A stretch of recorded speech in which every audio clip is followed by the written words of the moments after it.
Buonasera a tutte e a tutti. Dober Večer, Sem e buonasera Luce. Come è importante in questo luogo, sempre che ci salutiamo nelle lingue parlate attualmente, ma anche nei secoli in questo territorio, e iniziamo questo nostro primo incontro con i ringraziamenti soliti non nel senso di abituali, ma nel senso di convinti, a tutti coloro che hanno reso possibile anche questa edizione autunnale del libro delle 18.03. Anzitutto oggi salutiamo il Kulturni Dom di Gorizia, che da sempre è luogo in cui non soltanto si aiuta a crescere la cultura slovena, ma si aiutano a crescere anche tutte le relazioni e rapporti tra le tante diverse culture che abitano su questo territorio che non ha più confini. Quando parliamo di questo territorio ovviamente intendiamo Nova Gorica con Gorizia, capitale europea della cultura. E con questo spirito che è molto presente nel libro delle 18.03 di essere all'interno di questo percorso verso il 2025, ringraziamo anche tutti gli altri sponsor che aiutano questa manifestazione, dal piccolo Ubi che cura la vendita poi dei libri, CD Bank, Mediateca, Winkler, Cassa Rurale del Friuli Venezia Giulia, eccetera eccetera. Poi nei foglietti trovate tutta la serie di indicazioni, anche non soltanto di qua, di Gorizia, ma anche per esempio il Kulturni Dom di Nova Gorica, Fondazione Aquileia, il Museo Archeologico Nazionale di Aquileia, la Basilica di Aquileia, non ultima, e poi c'è il patrocinio dei comuni di Gorizia, di Sagrado, di Mossa e di Aquileia, insomma, e poi tanti altri che leggerete. Non ho dimenticato, ma lo metto per ultimo perché c'è una notizia dell'ultima ora molto gradita, un ringraziamento particolare anche a Gardisciutta che ci offre poi il Borgo Gardisciutta il momento finale, quindi mi auguro che tutti poi alla fine vi fermiate ancora 10 minuti, non soltanto, ma anche naturalmente per chiacchierare un po' fra noi e per conoscerci meglio, ma anche per gustare i vini del luogo che proprio oggi hanno ricevuto da Wine Surf il titolo di miglior vino bianco d'Italia. Quindi,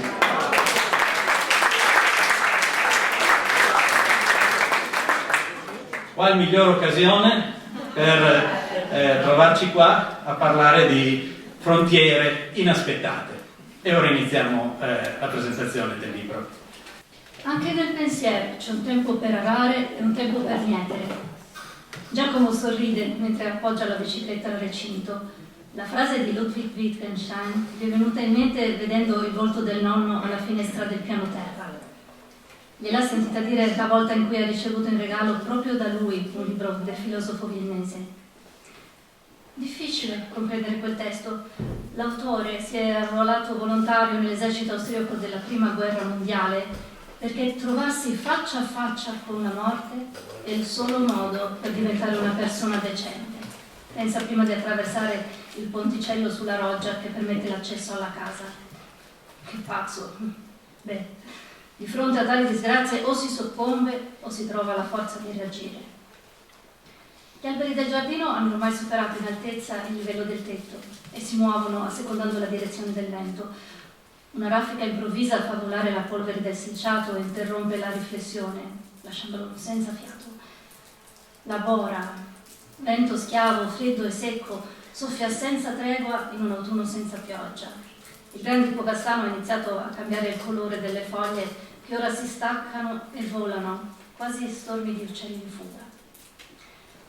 Da studente dell'ultimo anno di liceo, Giacomo intende approfondire il tema del primo dopoguerra nel Novecento, il biennio rosso e la nascita del fascismo, con il nonno, che è stato professore e preside, filosofo, storico, profondo conoscitore del latino e del greco antico e ha seguito interessi che spaziano dall'archeologia alla storia del primo cristianesimo fino alle lotte contadine nel Friuli orientale. Il nonno mi darà i consigli giusti per affrontare la mia ricerca e svelare il mistero dei fogli sbiaditi. Attraversa con passo deciso il ponticello e arrivato alla porta d'ingresso la trova, come sempre, solo socchiusa. Sono arrivato. Non avete paura che possa entrare qualche estraneo? Chiede mentre varca la soglia. La risposta della nonna è un abbraccio affettuoso nella stanza che ha migliaia di libri alle pareti e in fondo alla quale il nonno lo aspetta.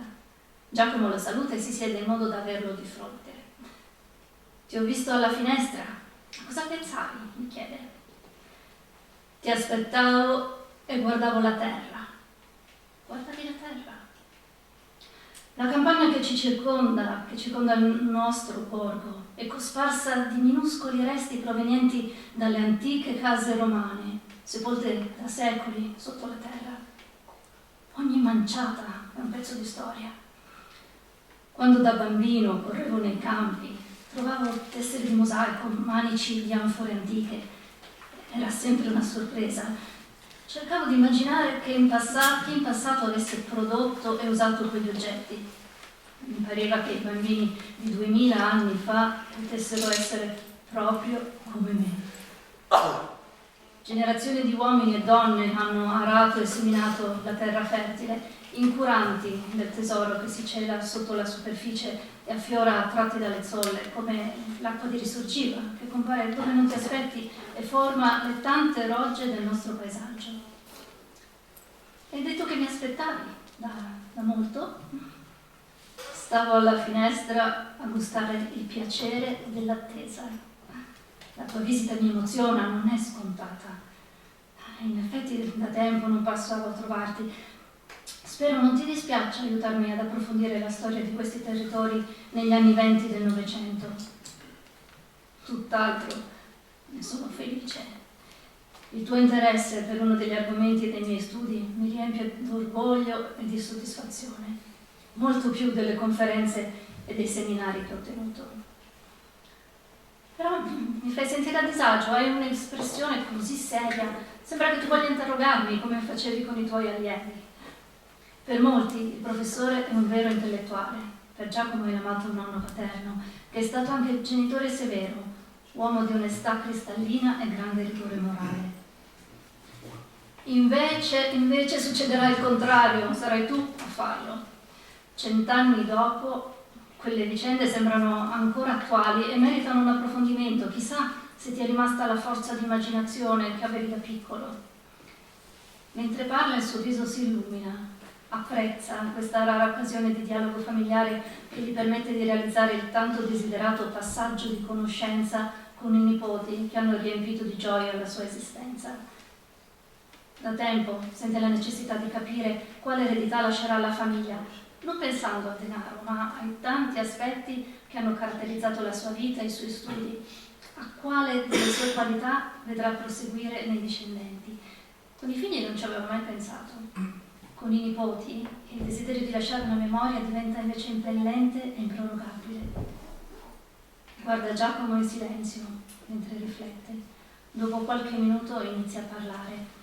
Espressione quasi solenne del volto tradisce i suoi pensieri. Non posso fare a meno di parlare degli effetti tragici della Prima Guerra Mondiale nei nostri territori, divenuti dopo il 1915 retrovie in cui gli abitanti erano costretti a convivere con i soldati italiani. Inoltre, le distruzioni, i saccheggi, le devastazioni, le depredazioni e la trasformazione dell'economia nel periodo bellico provocarono cambiamenti radicali nella società del Friuli orientale, che era stato austriaco per oltre 400 anni. Dietro gli occhiali spessi, gli occhi sono attenti. Un tempo il fumo delle sigarette avrebbe avvolto entrambi. Da quando sono iniziati i problemi di salute l'abitudine si è interrotta. Giacomo ha l'impressione che ogni tanto il nonno ci pensi e gli manchi quel gesto. Poi il racconto riprende.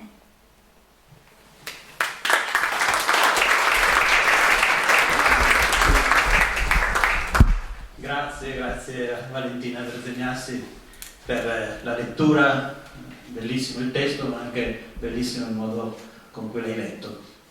E allora siamo qui per questo libro e per conoscere meglio la sua autrice, che è Luisa Contin.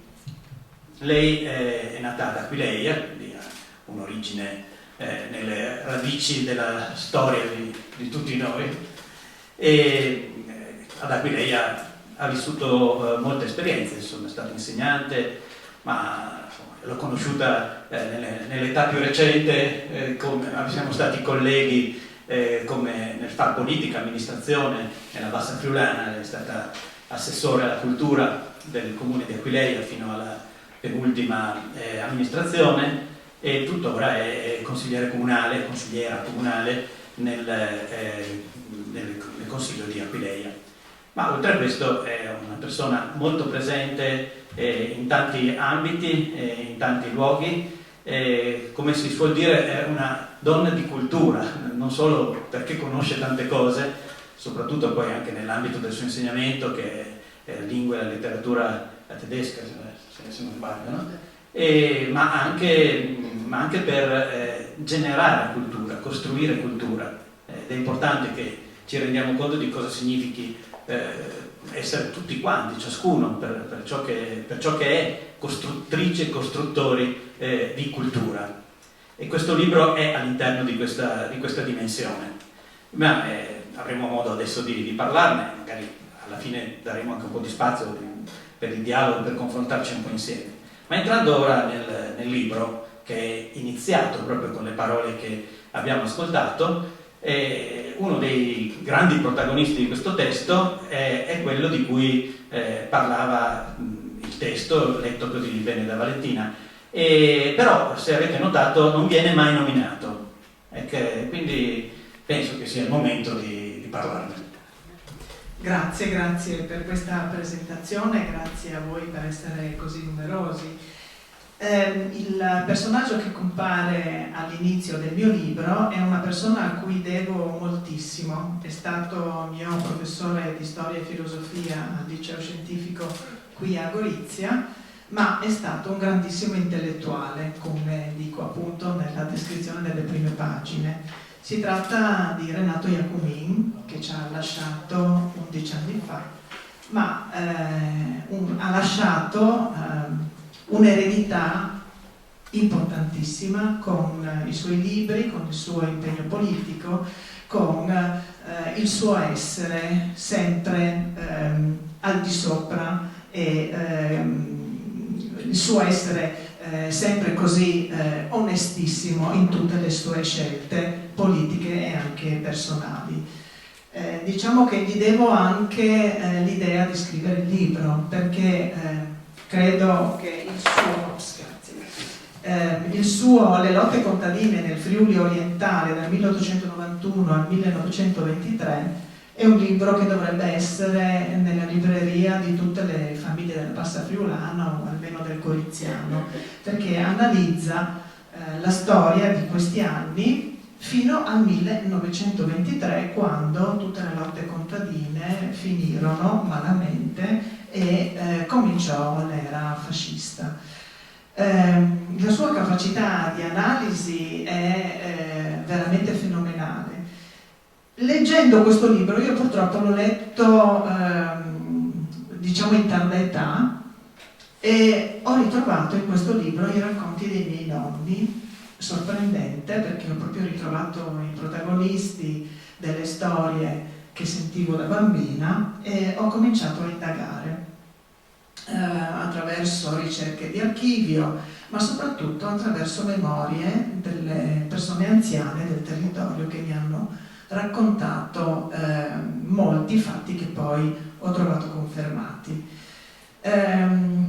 Diciamo che la cosa che proprio mi ha spinto è stato un sentimento doloroso, perché dopo aver letto, come dicevo, diciamo, relativamente tardi i libri di Renato Jacomin, ho sentito il desiderio di andare a ringraziarlo per quello che mi aveva dato da docente, ma soprattutto per quello che mi aveva dato da politico e da intellettuale. Quando ho deciso di farlo era troppo tardi, era il luglio del 2012, è proprio l'anno in cui è mancato. Quindi questo sentimento così doloroso, di diciamo, che ho coltivato per diversi mesi, è stato un qualcosa che mi ha proprio spinto a fare un gesto che potesse assomigliare ai gesti che organizzava lui. Lui era organizzatore di marce per la pace, di manifestazioni a sostegno della natura, tantissimi anni fa, credetemi, era veramente avanti, molto molto più avanti di noi, che forse allora non l'abbiamo capito. Quindi nel mio libro lo presento all'inizio e poi lo riprendo per 2 brevi capitoli, ma lo presento con un ruolo così un po' più familiare, il ruolo del nonno che racconta al nipote un periodo che è quello che descrive nel suo libro.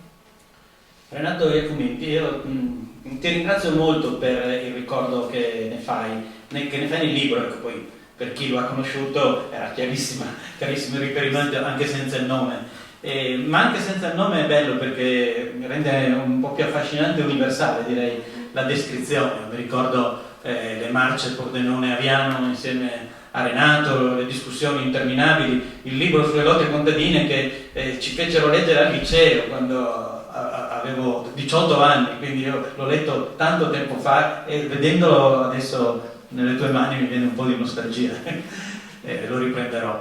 E nel libro si parla effettivamente di questo periodo straordinariamente interessante, ma anche straordinariamente drammatico, che è quello che accompagna la seconda parte, diciamo l'ultima parte della Prima Guerra Mondiale e poi gli anni immediatamente successivi.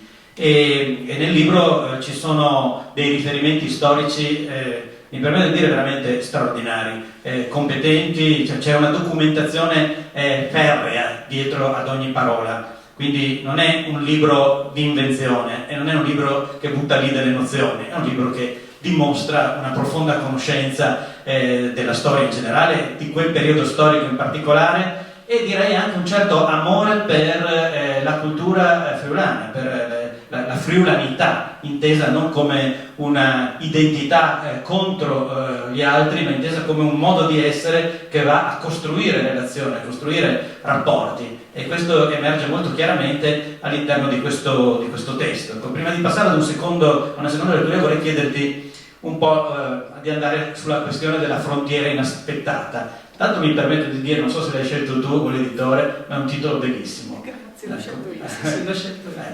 Perché la frontiera inaspettata si riferisce essenzialmente a una frontiera che è quella che si costruisce di fatto col Trattato di Rapallo, ma che viene costruita sul sangue di milioni di persone che sono morte durante la Prima Guerra Mondiale, e che va a separare in maniera assolutamente incredibile le realtà grandi e le realtà piccole, come ad esempio Aquileia, in cui una parte delle persone, dei giovani, parte insieme all'esercito austro-ungarico e poi dopo si ritrova alla fine della guerra con l'esercito italiano. Alcuni sono andati con gli italiani, andando a creare anche all'interno delle famiglie, all'interno delle piccole comunità, delle divisioni, una frontiera che era inaspettata fino a quel momento perché non c'era, e che diventa una frontiera che non taglia soltanto gli stati, le nazioni, o che non è una frontiera politica o solo politica, ma è una frontiera che entra nel sangue delle comunità friulane, delle comunità italiane e naturalmente delle comunità slovene, a cui c'è spesso riferimento molto opportuno, quelle che poi con il Trattato di Rapallo vengono penalizzate oltremodo, che si aspettavano di essere liberati da un impero e si trovano soffocati da una dittatura che impedirà perfino di utilizzare la propria lingua, che costringerà a cambiare i nomi dei paesi, i nomi delle persone, e che porterà a ogni tipo di persecuzione. Ecco, quindi questa è la frontiera politica inaspettata. E mi piacerebbe che anche tu ci dica un po' di più qualcosa su questo titolo e sul senso di questo, dopodiché, oltre a questa frontiera politica, individueremo altre frontiere che sono presenti all'interno di questo testo. Allora, devo dire che il primo titolo che avevo pensato per questo libro era il titolo della poesia che ho inserito nella parte finale del libro, Guardando la luna, la poesia di Giovanni Minut, che la prima poesia che lui ha scritto e pubblicato quando era prigioniero in Romania, scritta quando era giovanissimo, poco più che ventenne. L'editore però non aveva gradito questo titolo perché secondo lui era simile a molti altri e quindi poteva essere confuso, e mi ha esortato a trovarne un altro. L'altro, che era effettivamente quello che avevo pensato, che però non usavo usare perché mi sembrava un titolo che non si trova nel libro. Qualche volta, quasi sempre i titoli sono delle parti che poi si ritrovano nel libro, però effettivamente non c'è un riferimento preciso, ma è un tema che accompagna tutto il mio testo. Quindi il tema della frontiera è un tema che ci accompagna nella lettura e accompagnato me nella scrittura dalla prima all'ultima pagina. E quindi inaspettata perché quello che è successo, quello spostamento del confine fisico, ha determinato delle situazioni per cui quando sono arrivati i soldati italiani pensavano di trovare il giubilo delle popolazioni e hanno trovato dei friulani piuttosto freddini, ecco, che pensavano che fossero gli italiani i nemici. Quindi insomma una certa confusione è una situazione assolutamente non prevista. La stessa sorpresa devono aver provato i soldati friulani austro-ungarici che hanno combattuto con la divisa austro-ungarica quando sono tornati, perché non era più Austria, il loro paese era Italia, quindi sicuramente un sentimento di sorpresa che devono aver provato. Ma io mi riferisco anche al sentimento che ha accompagnato molti di loro in questi anni, anzi moltissimi direi, che hanno deciso di emigrare per motivi politici o per motivi economici, e questo ci riporta a una storia molto più recente, quindi costretti all'emigrazione e costretti a attraversare molte altre frontiere, a trovarsi di fronte a situazioni che sicuramente non conoscevano e che almeno li ha sorpresi e che poi però hanno dovuto, per amore o per forza, accettare. Quindi c'è anche il tema dell'emigrazione, ecco, in questo periodo, quindi le frontiere sono anche quelle. Il protagonista forse principale un po' di questo racconto è Giovanni Minuto, di cui poi parleremo. È un personaggio storico di grande spessore, estremamente interessante e poi, come l'hai descritto, anche affascinante. E una delle frontiere inaspettate nel libro è certamente quello tra la realtà e la finzione, il che è molto bello perché per chi non conosce troppo bene la storia, le due realtà, la realtà e la finzione, si intrecciano molto armoniosamente tra di loro, aiutandosi a comprendersi a vicenda. Per chi conosce la storia è un modo di renderla ancora più interessante, più attraente, più avvincente, di renderla più vicina all'esperienza e alla vita di ciascuno di noi. Quindi questa frontiera tra la realtà raccontata e la finzione che si inserisce dentro questa realtà, in modo a volte armonico, a volte disarmonico, come è giusto che sia. Per cui io adesso, se sei d'accordo, introdurrei un personaggio di quest'altra parte, della parte di finzione, comprendendo anche dal linguaggio come queste due frontiere, cioè questa frontiera è molto labile. Vorrei tanto imparare a recitare e diventare attrice di teatro. Non se ne parla nemmeno. Mamma, ti prego, che c'è di male? C'è di male che quella dell'attrice non è una vera professione e poi il teatro è un ambiente libertino. Isabella ha frequenti momenti di tensione con la madre, da quando a causa della guerra ha dovuto lasciare il collegio delle Mädchenhauptschule in lingua italiana delle suore Orsoline a Gorizia ed è costretta a vivere con la famiglia in un paesino di campagna. La madre proviene da un'agiata famiglia della borghesia veneta, ma Isabella ha notato fin dai primi anni della scuola goriziana che legge e scrive con evidente difficoltà, sebbene parli correttamente l'italiano. Un po' se ne vergogna e la stuzzica, provocando discussioni e arrabbiature. Il padre, un domenis originario di quella parte del Friuli che è diventata italiana nel 1866, si occupa delle coltivazioni di un'importante azienda agricola in territorio ex-austriaco, occupato dalle truppe italiane che combattono da 2 anni sulle alture del Carso a una ventina di chilometri. Da italiano residente nell'impero austro-ungarico, un Reichsitaliena o regnicolo in quanto proveniente dal Regno d'Italia, è obbligato ad arruolarsi dopo la dichiarazione di guerra. Lo ha fatto sapendo che gli influenti ufficiali dell'esercito, parenti della moglie, lo terranno lontano dai campi di battaglia almeno per un po'. Isabella è la primogenita di 3 fratelli. Il viso regolare, i lunghi capelli biondi, la figura snella e l'andatura elegante fanno di lei una giovane decisamente attraente. Vive in una grande casa che si affaccia su una piazza alberata frequentata da molti bambini. La presenza della fontana artesiana attira diverse donne che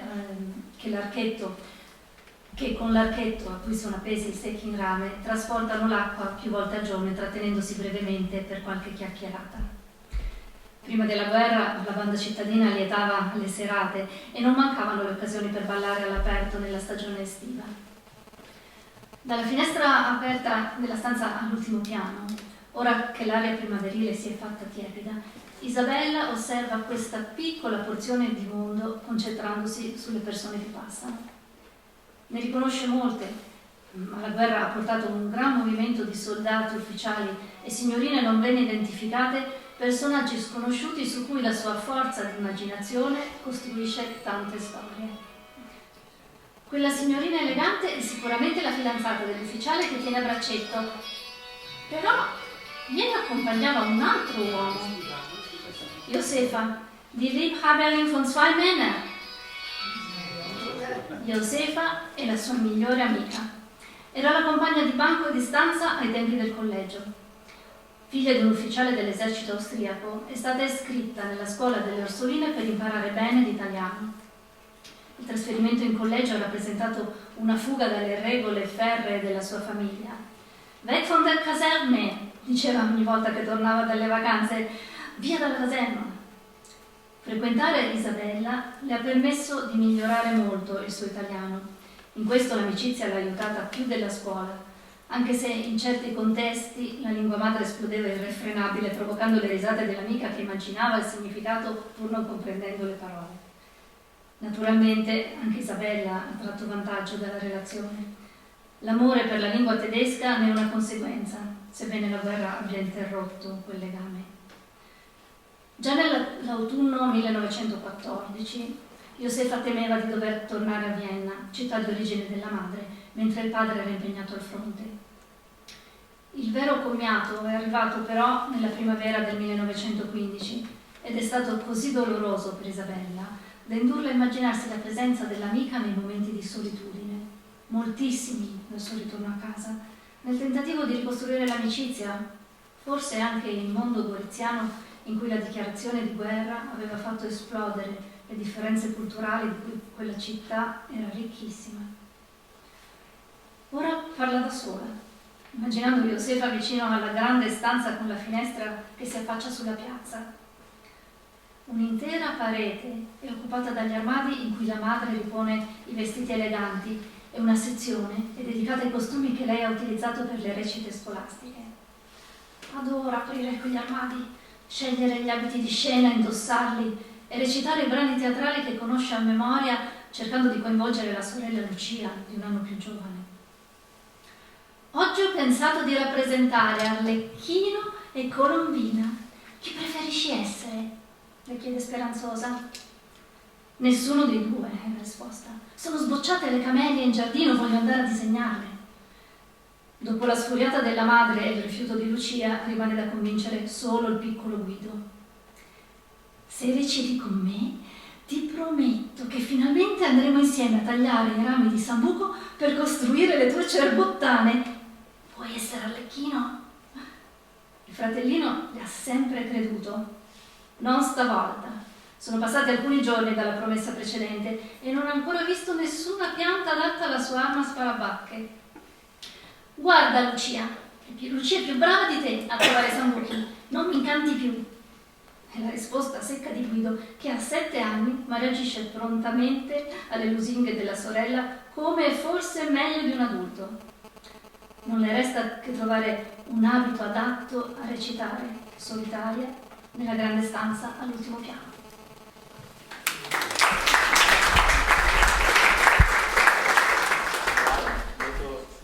Molto bello, veramente.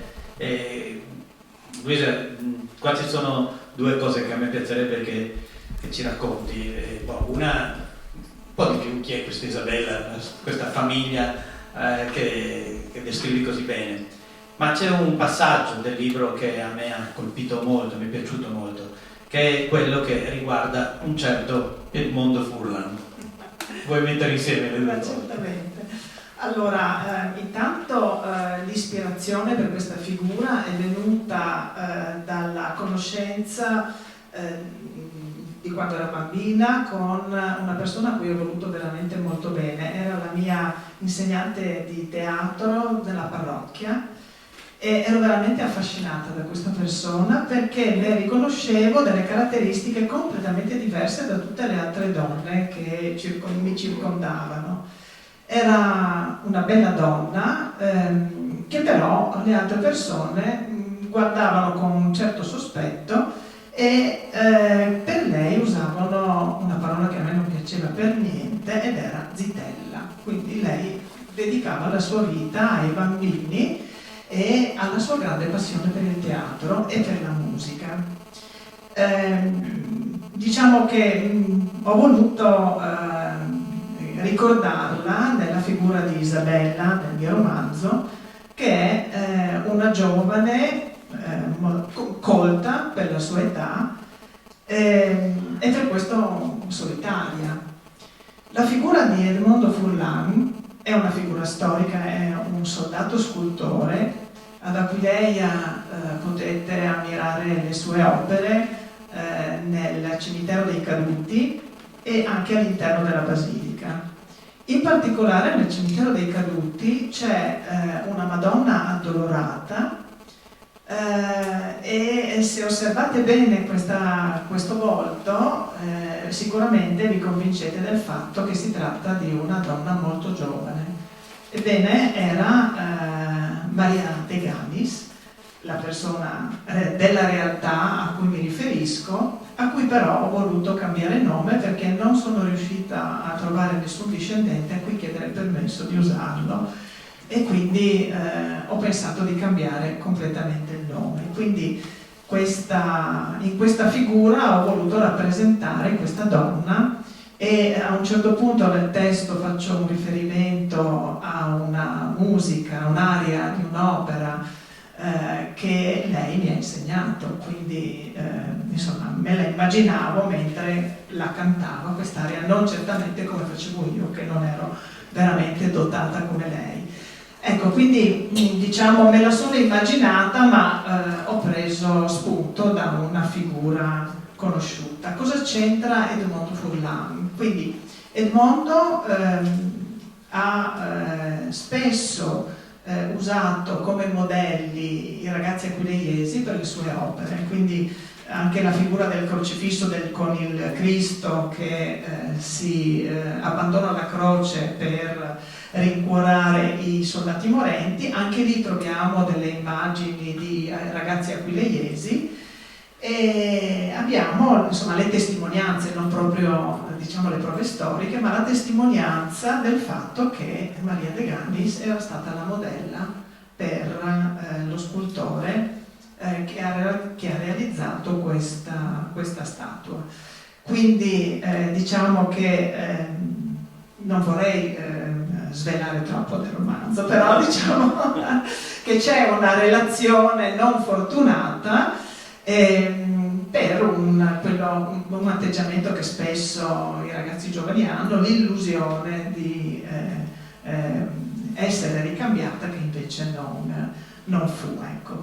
Quindi questa parte è diciamo il confine fra realtà e fantasia è veramente molto labile, però il personaggio di lei adolescente è totalmente frutto della mia immaginazione.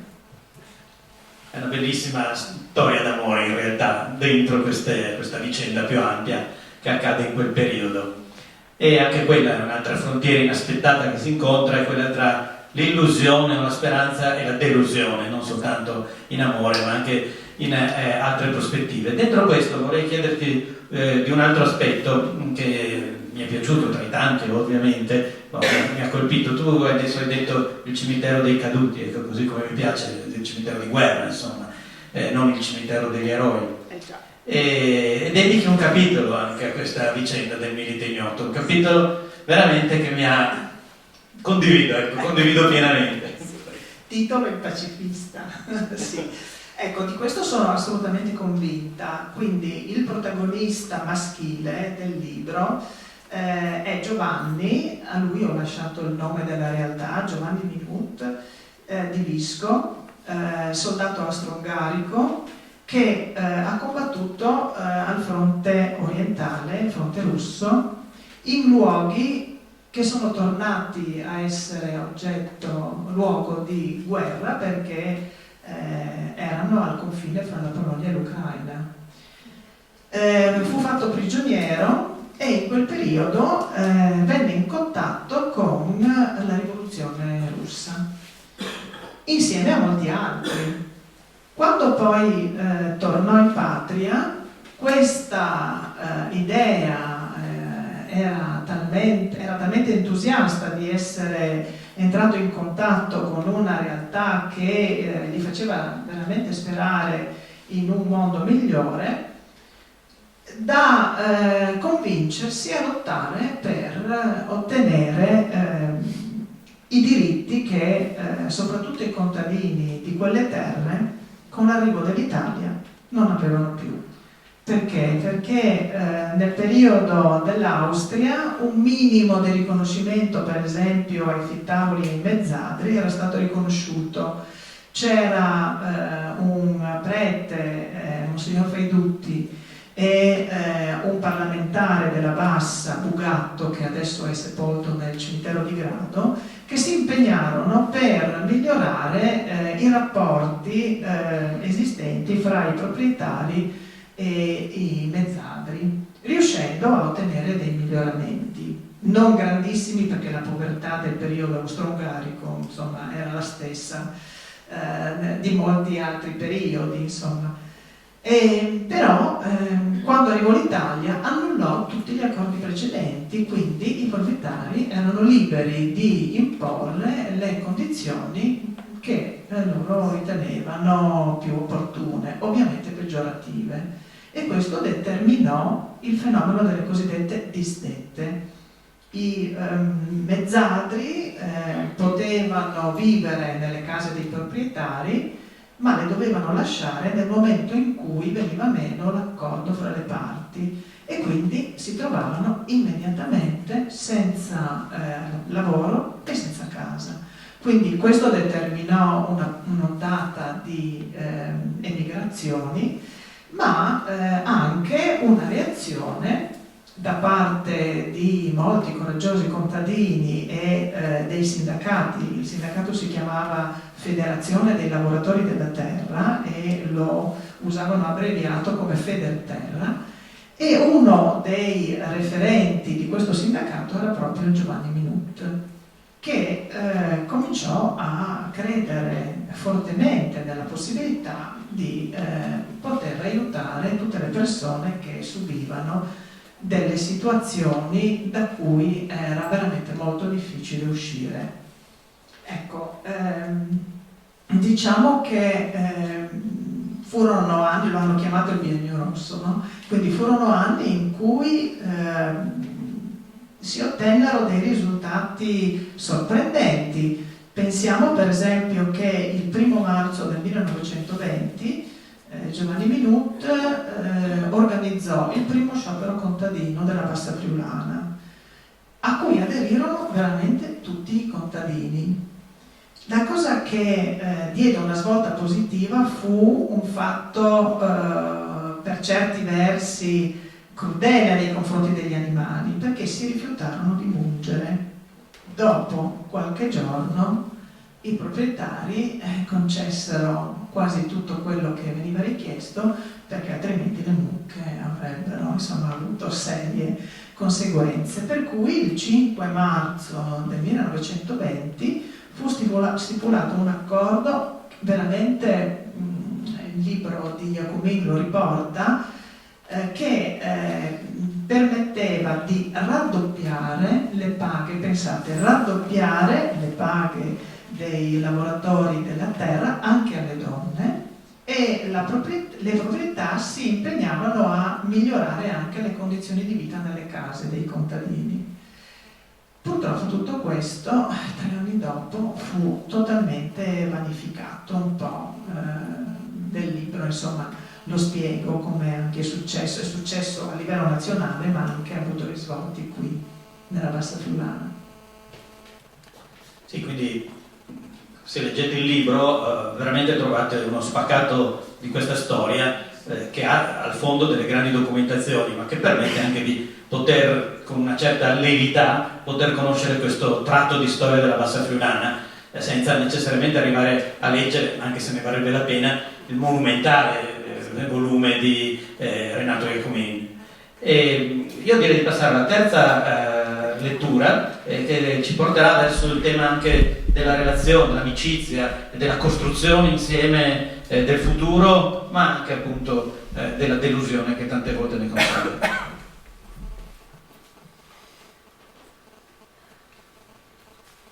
Le alture del Carso Goreziano non hanno più nemmeno un albero né un cespuglio, solo terra bruciata, case distrutte, trincee abbandonate. All'alba di un giorno gelido di gennaio, 4 figure si aggirano nel paesaggio spettrale. Dall'aspetto sembrano contadini dei Balcani, ma camminano dimostrando di conoscere quello che resta dei paesi che attraversano, indicando un luogo della pianura sottostante. Si fermano ad un bivio. Ecco, quella deve essere Gradisca, dice Eugenio movimentando la faccia nera di fuliggine. Dovremmo cercare un modo per attraversare l'Isonzo e arrivare finalmente a casa. Credo punti da qui. Noi scendiamo a sinistra, voi due dovete proseguire a destra, le nostre strade si dividono. A prendere la parola è Carlo, ex combattente dell'esercito austriaco come gli altri 3, originario di Ronchi, vicino a Monfalcone, la città dei cantieri navali. I giovani si fermano, si guardano, non portano più la divisa austro-ungarica, hanno rubato alcune giacche civili in un posto di polizia non presidiato. Eugenio e Flavio indossano anche delle cuffie che lasciano intravedere i colori sgargianti di un tempo sotto il fango e la sporcizia. Amici, è ora di separarci. Torniamo a casa combattuti tra speranze e timori, dice Giovanni, considerato l'intellettuale del gruppo, uno che sa trovare le parole giuste in ogni situazione. La guerra ci ha segnato la vita e ora tutto cambierà di nuovo. Non sarà un addio, in fondo i nostri paesi non sono così distanti, aggiunge Eugenio, che riesce spesso a sdrammatizzare anche le situazioni più difficili. E poi anche se siete visiati ci farà sempre piacere rivedervi, Anche per noi ritrovare i Furlani, ribatte Carlo, tentando un'espressione lieta che proprio non gli riesce. Se farete buon vino e ottimi salami, sarà l'unico motivo perché verremo a trovarvi. Vero Flavio? Potresti parlare questa volta. Stiamo tornando a casa, capisci? Un lungo abbraccio conclude gli sfottò e quelle che in tempi normali sarebbero state sonore risate, mentre invece ora sono sorrisi appena abruzzati. I visi emaciati e anneriti tornano subito seri. Flavio non accenna ad alcun movimento del viso, mantiene sempre la stessa espressione rigida, spaventata, avvicinandosi a Carlo, bisognoso di protezione e quasi ritirandosi nella giacca destinata a un fisico più robusto, da cui il collo esile e la testa piccola sembrano emergere come dalla corazza di una tartaruga. Il suo slancio nell'abbracciare Giovanni ed Eugenio è esagerato e muto. I compagni lo guardano con una certa tenerezza. comprendono che non è a posto con la testa e restano immobili perché di fronte alle sue stranezze non sanno che altro fare. Dalle sue labbra chiuse non esce alcun suono mentre si avvia con Carlo nella direzione opposta a quella degli altri due giovani. Scendendo, Eugenio si gira un'ultima volta. Scopre così che anche Flavio ha avuto lo stesso pensiero e ora lo saluta con un gesto della mano. Povero Flavio, ha smesso di parlare da quando l'hanno salvato togliendolo da sotto un mucchio di cadaveri. Nessuno sa per quanto tempo è rimasto disteso in quella posizione. Era coperto di sangue che non era il suo. Non era ferito, almeno non nel corpo. La mente, quella sì, che ha ricevuto un gran colpo, forse mortale, dice Giovanni cercando di evitare le buche sulla strada sconnessa.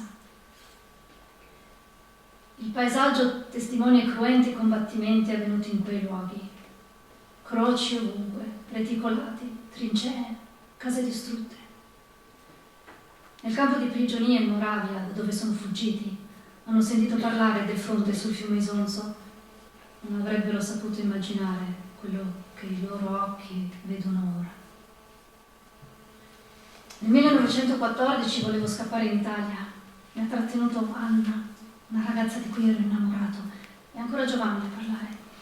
Conoscevo tutti i passaggi usati dai contrabbandieri, sarebbe stato facile, ma poi sono partito. Ho pensato spesso di aver sbagliato. Vedere le nostre terre martoriate mi fa capire che probabilmente non sarei riuscito a sfuggire alla carneficina.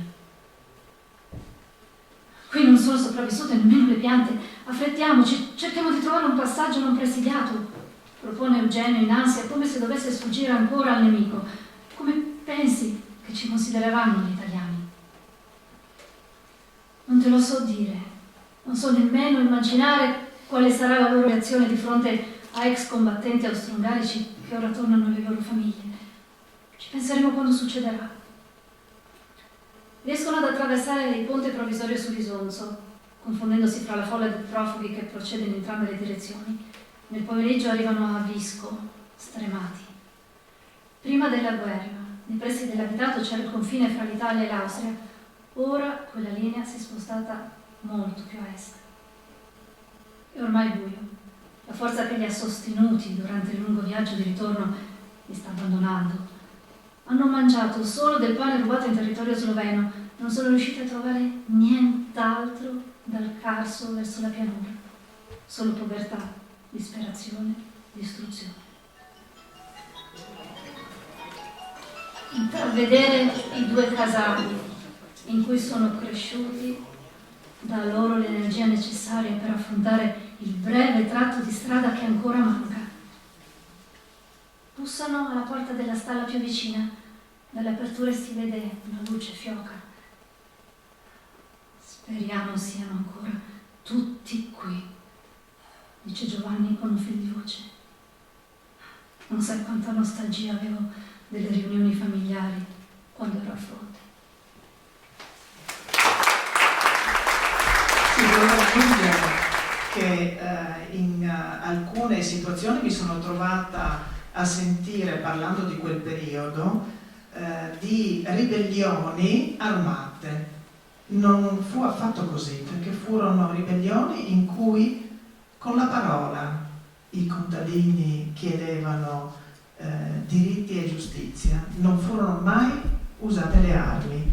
E il protagonista della storia lo dice in diversi discorsi che ho letto, no? Le cui trascrizioni ho letto attentamente.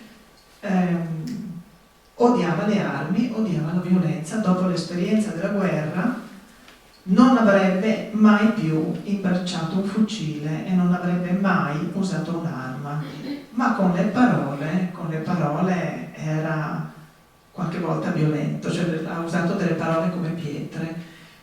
Qualche storico ritiene che fosse esagerata la sua prosa, il suo modo di arringare le folle.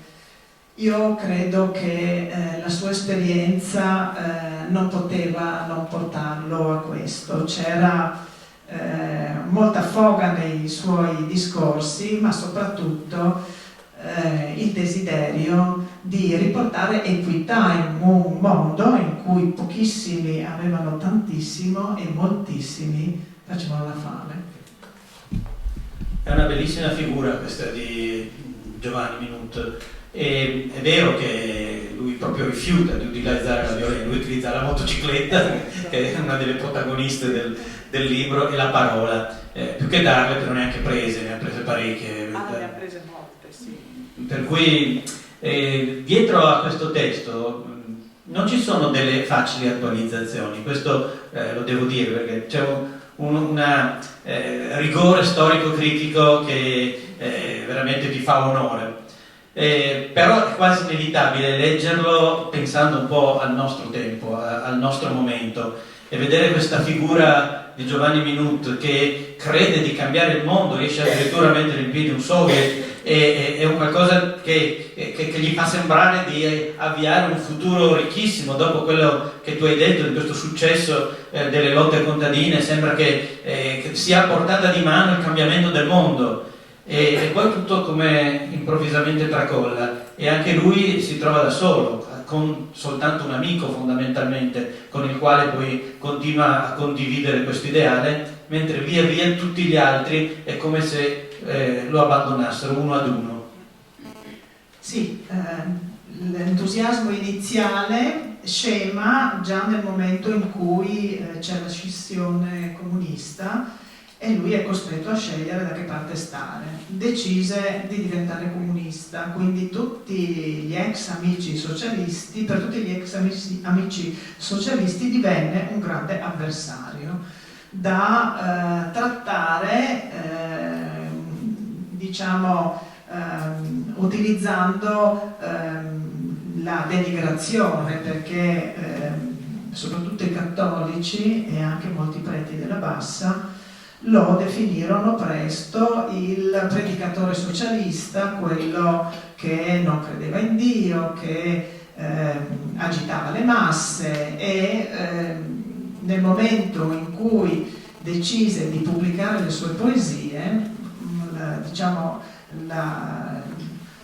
ci fu il momento massimo di critica nei suoi confronti, e da parte dei giornalisti o degli altri poeti del tempo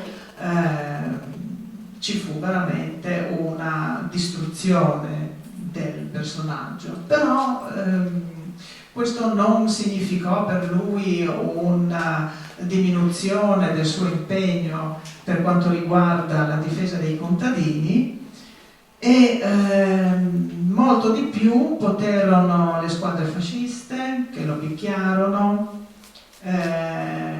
il nascente fascismo che subito lo inserì in un elenco di persone ricercate e indesiderate, e poi per ultimo anche il fatto che secondo me era un personaggio che andava al massimo, e quindi anche i comunisti lo espulsero, e quindi arrivati a questo punto non ci fu altra possibilità per lui che quella di emigrare. Insomma, una figura straordinaria, sindacalista, pacifista, comunista convinto, anche dopo essere stato espulso degli ideali, e anche un poeta. Questo veramente è straordinario, perché un uomo così trova il tempo, anzi la necessità di potersi esprimere anche attraverso una delle più belle delle arti, che è la poesia. Sì, a proposito delle sue poesie, io mi sono messa nei panni di coloro che rappresentavano la cultura friulana, perché le poesie sono scritte in friulano. Mi sono messa nei panni di coloro che magari rappresentavano dei riferimenti nella poesia friulana del tempo, erano rivoluzionarie anche nella forma. Qualcuno trova delle affinità con il Primo Pasolini, perché è la prima volta che nella poesia friulana vengono trattati temi sociali, di vengono riportati ideali anche diciamo rivoluzionari, quindi ho potuto capire come mai queste poesie ebbero un'accoglienza così negativa presso i contemporanei. Ciò nonostante, insomma, credo che avessero un grandissimo valore. Quando prima parlavi dell'amicizia, questa è una faccenda che tocca anche la mia famiglia, perché il vero Minut emigrò e non si occupò più di politica. Ferruccio Tassin, che è uno storico che l'ha studiato molto e ha pubblicato molte le sue poesie e anche altri studi storici, mi ha raccontato che ha conosciuto il figlio di Giovanni e gli ha raccontato alcuni aneddoti. Il figlio era stupito di ritrovare un padre che lui non avrebbe assolutamente pensato, perché quando è emigrato prima in Argentina e poi in Paraguay o in Uruguay non ha mai parlato di questa sua esperienza giovanile.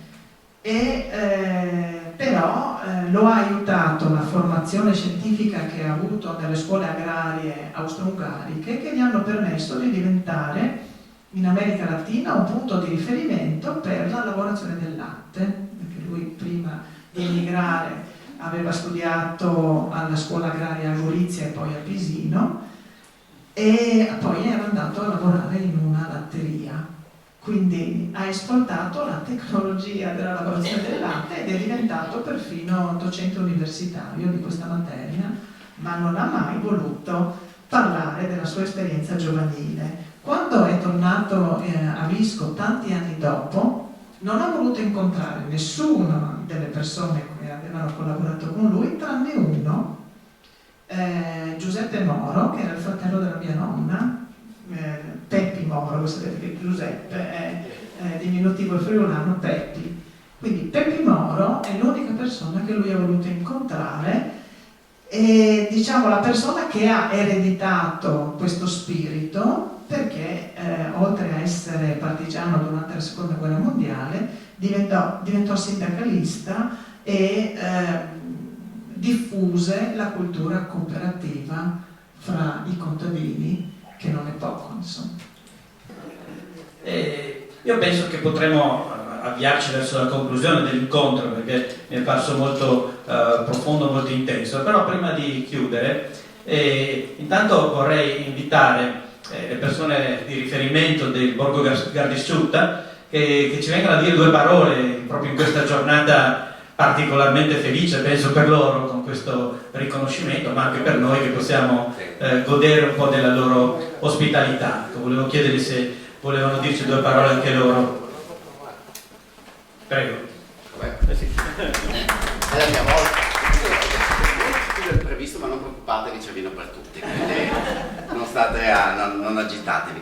Niente, io volevo ringraziarvi a nome anche del titolare che oggi aveva un'altra attività e quindi non poteva essere qui con noi stasera. Sono Federico, volevo solo ringraziarvi per aver partecipato. Per noi è un piacere poter collaborare con un'attività di questo tipo, con questa manifestazione Libro dei Sotto 03, perché pensiamo che sia fondamentale che in un territorio come il nostro, dove l'agricoltura è una parte molto importante della funzione economica, del sistema economico dell'area e forse anche uno dei coefficienti economici e di assunzione di persone più importante, si collabori con tutto quello che è l'attività culturale, perché spesso si divide tra la campagna e le città, la campagna lavora e la città fa la cultura, le due cose in realtà in un territorio con un tessuto unico come quello che abbiamo in Collio e ancor più parlando di capitale europea della cultura, quindi avendo due città ma due territori magnifici che le circondano, in cui noi da sempre diciamo